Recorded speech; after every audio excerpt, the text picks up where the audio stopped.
Spy Family has been a breath of fresh air as someone that has taken a hiatus from shonen manga for an extended period of time now. It's tackled a number of topics that I feel are very rarely tackled in any sort of depth or nuance in manga, or especially shonen as a subgenre. And I'm just here to talk about it with you guys, man. What I think makes it special and worth the read. And one of the immediate things that comes to mind for me is its examination of lies. Its examination of like the mask we wear to communicate with others and to live into society and fit within our culture as a whole, and the role that deceit plays in almost all of our interactions, right? Twilight, one of the main characters in the series, is a spy, so his entire existence is predicated upon disguising himself and being whatever it is other people want him to be. And I love the exploration of this, right? Both literally and metaphorically, because on a literal level, we have how Twilight is forced to disguise himself to get into certain scenarios and receive information or to take out targets that normally wouldn't be accessible. But also the narrative discusses disguising or spying or lying in a metaphorical sense as a thematic discussion within the whole of the manga or the anime, right? And this was the biggest surprise to me, seeing the manga explore how these social personas that we put on fit into our everyday interactions with one another, not only with like strangers, but with close friends and family as well.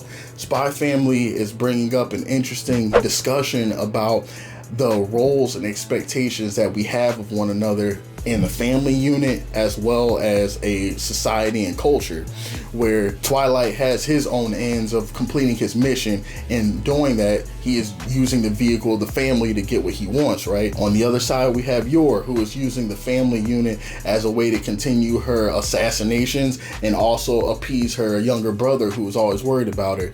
And then we have Anya, the young girl who is looking for a family unit that's entertaining, cool, in a place where she can fit in after being abandoned so many times throughout her life. And I think it's an honest thing to explore our expectations of one another in the family unit. You know, like we all have ideas of what a husband's supposed to be like, what a wife is supposed to be like, how your children are supposed to behave. There's a lot of things that we do and say that are predicated upon, well, you were supposed to do this or you were supposed to be this way. And it's always interesting to see how we react or what discussion comes up when these masks are broken, right? It shows how honestly flimsy, I want to say, our lives are in regards to how quickly they can be flipped upside down when the truth comes into play. All it takes is one reveal of the truth and everything that we know can be completely turned upside down. This happens in cases of infidelity. Maybe it's a partner having certain proclivities or kinks that you didn't know about that completely destroy a relationship. Maybe it's like a person working for another agency, working at another country when we're talking about career and like the spy element, right? But Spy Family really tackles the role that deception plays in our daily life. And I was surprised by this. I also appreciated the manga's examination of fatherhood as well as motherhood and parenthood in general, because this isn't often something you see a manga tackle. And how Twilight literally, when he takes on the role of caring for Anya, he's looking for a user manual, right? And as somebody who's a recent father and husband and things like that myself, like I get it, man. It's something that no one can prepare you for. There's a moment where Twilight talks about how he's infiltrated terrorist organizations and disarmed nukes, but the hardest thing he's ever done is entrust his mission to into the abilities of amateurs. And I think that this is so true on a number of levels for a lot of people, right? If you're somebody that's been a bachelor or a bachelorette, somebody that's had the privilege of being able to come and go as you please for an extended period of time, when you enter a situation where you now have a family and you have a husband, wife, kids, and other people to answer to, you quickly realize the difficulty of life has been upped tremendously, right? And this isn't a bad thing, you know. I think that responsibility is positive and one of the biggest catalysts for growth that we as people can take on, but you can't go into this undertaking lightly. Having a family is not something that is as smooth as it is made out to be in media.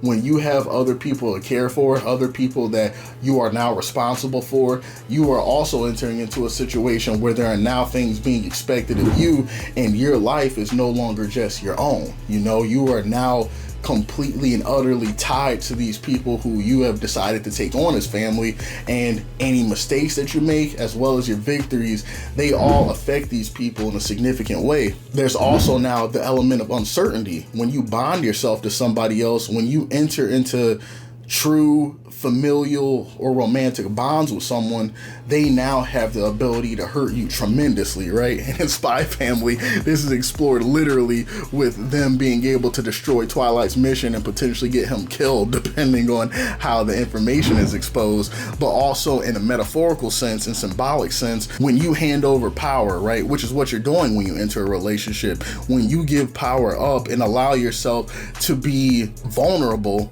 by allowing others to enter your life, you are now allowing yourself to be hurt. And this isn't an easy thing to do. A lot of people don't realize how difficult it is being in a relationship, because when you're single, you're allowed to be guarded, right? You're allowed to protect yourself from the world. It's almost a shield.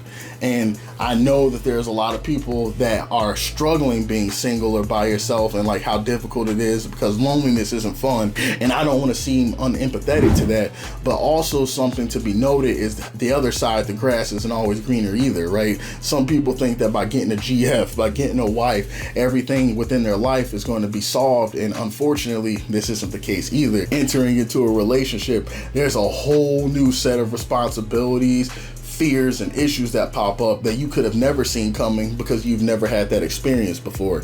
And I appreciate Spy Family for shedding a little bit of light and nuance on this take, right?